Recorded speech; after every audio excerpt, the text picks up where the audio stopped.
یوم دفاع پاکستان ہر سال 6 ستمبر کو بطور ایک قومی دن یادگار کے طور پہ منایا جاتا ہے۔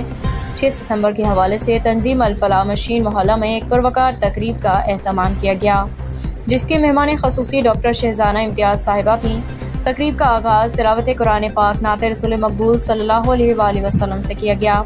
تقریب میں chairman youth assembly for human rights ضلع جہلم، ریٹائرڈ پاک آرمی عبدالغفور چوہان، محترمہ فلک ناز، مسرت سلطان، سمیرہ فضل، سائقہ عارف، نگہت پروین سب نے خصوصی شرکت کی۔ عبدالغفور چوہان نے 6 ستمبر یوم دفاع کے حوالے سے کچھ باتیں حاضرین کے ساتھ شیئر کی، جبکہ مہمان خصوصی ڈاکٹر شہزانہ امتیاز صاحبہ نے بھی 6 ستمبر 1965 یوم دفاع کے حوالے سے خطاب کیا۔ سب مقررین نے اپنے خیالات کا اظہار کیا۔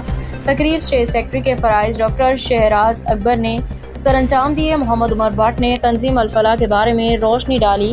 اس کے بعد الفلاح تنظیم سے اپنے کورس مکمل کرنے والی 50 طالبات میں سرٹیفکیٹ تقسیم کیے۔ صدر الفلاح چودھری فضل حسین نے سب کا شکریہ ادا کیا۔ اس کے ساتھ قومی ترانہ پڑھا گیا۔ پروگرام کا اختتام ہوا۔